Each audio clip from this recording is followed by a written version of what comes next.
Salut les cinéphages, c'est Merege et aujourd'hui, événement, je viens vous parler du dernier film de David Cronenberg qui a fait grand bruit à Cannes. Personne n'a rien compris, énormément de spectateurs sont sortis de la salle.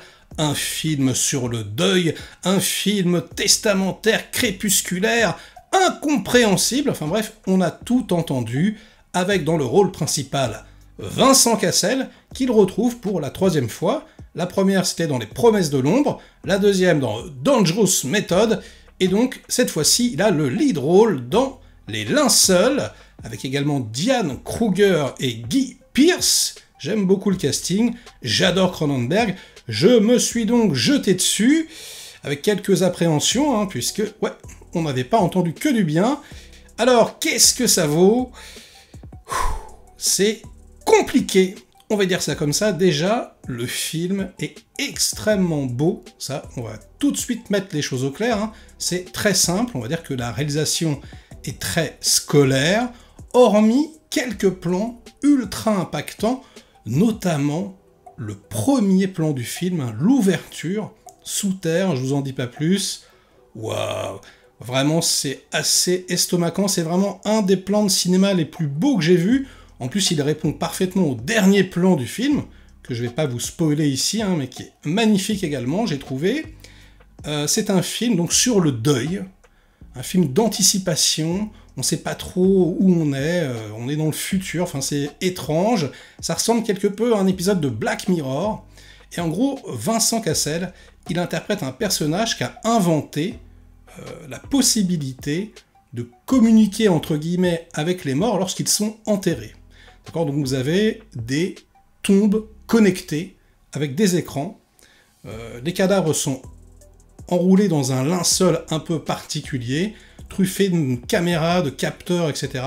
Et donc vous pouvez zoomer en 8K autour du cadavre et rester avec l'être aimé, enfin en tout cas l'accompagner lors de sa décomposition. Tout un programme. Alors David Cronenberg, évidemment, c'est l'inventeur, le pape du body horror. Et là, on y est. On y est vraiment, mais on est dans un body horror assez particulier, puisque, ouais, c'est également, j'ai lu ça dans une critique, je trouve que c'est très juste, c'est également le film qui se décompose, au fur et à mesure, comme s'il ne restait qu'un objet exsangue, étrange, très difficile à appréhender. C'est un film totalement personnel, puisque en gros, il rend hommage à sa femme, voilà, qui est morte il y a quelques années maintenant. Il a eu beaucoup de mal à s'en remettre, et donc c'est vraiment, on sent qu'il a voulu faire un film pour lui. C'est ultra personnel, et d'ailleurs, Vincent Cassel, il a la tête de Cronenberg, il a les cheveux blancs, il est coiffé pareil, enfin ouais, c'est vraiment Cronenberg sur pellicule, et donc c'est assez troublant. Diane Kruger, donc, qui joue la femme de Cassel, qui est morte, qui est enterrée, et qui va donc rester quelque part avec lui virtuellement, grâce à cette tombe connectée, qu'on contrôle par téléphone. C'est très très bizarre. Elle a une sœur jumelle, voilà, incarnée également par Diane Kruger. Donc évidemment, tout un jeu extrêmement trouble sur la dualité, voilà, c'est très sensuel, à la fois c'est très macabre, à la fois c'est limite parfois drôle, quelquefois romantique, totalement nécrophile, j'ai envie de vous dire, et on a clairement des scènes ultra hypnotisantes, ultra marquantes, notamment plusieurs rapports sexuels, c'est un film très sexué, qui vont vraiment vous marquer, clairement, avec les os qui craquent, par exemple, je vous en dis pas plus, et putain, c'est difficile, c'est difficile, comme le deuil, j'ai envie de vous dire, c'est long, c'est lent, il y a plein de questions qui se posent, les questions métaphysiques, qu'est-ce qu'on doit abandonner pour faire son deuil, quelles promesses a-t-on faites dans le passé qu'on est obligé de rompre, etc. Il y a tout un tas de choses qui sont passionnantes, mais la vache, c'est peut-être son film le plus lynchien, on va dire, pas du tout dans la forme, mais le côté cryptique du scénario, en plus il appuie dessus, il joue vraiment avec le spectateur, donc il essaye de faire croire finalement que le film serait un thriller, Voilà, parce qu'en gros, il va se réveiller un matin et on a saccagé toutes les tombes connectées qu'il avait installées, et il essaye de retrouver les coupables, mais finalement, ce n'est qu'un prétexte. Ce n'est qu'un prétexte, c'est comme une sorte de poème macabre, étrange, avec des éléments de scénario qui se contredisent, vraiment, qui n'ont pas vraiment de sens. C'est un peu ni queue ni tête parfois, c'est vraiment un objet assez hypnotisant, comme un rêve, comme une descente aux enfers, quelque part. Le personnage de Cassel, il est brisé. No sex possible, il peut plus faire l'amour, il est vraiment au fond du trou, même si la sœur jumelle de sa défunte femme l'attire, il va rien faire, etc. On a tout un tas d'éléments comme ça extrêmement intéressants, mais qui sont juste esquissés, notamment voilà, un rapport avec les chiens, les animaux par exemple. On a une maîtresse potentielle mais qui est aveugle.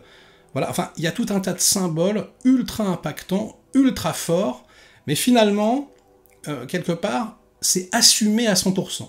C'est-à-dire que le film, il essaye pas, mais alors pas du tout de vous prendre par la main et de vous raconter quelque chose. Je pense que c'est plus un voyage à travers le deuil personnel de Cronenberg.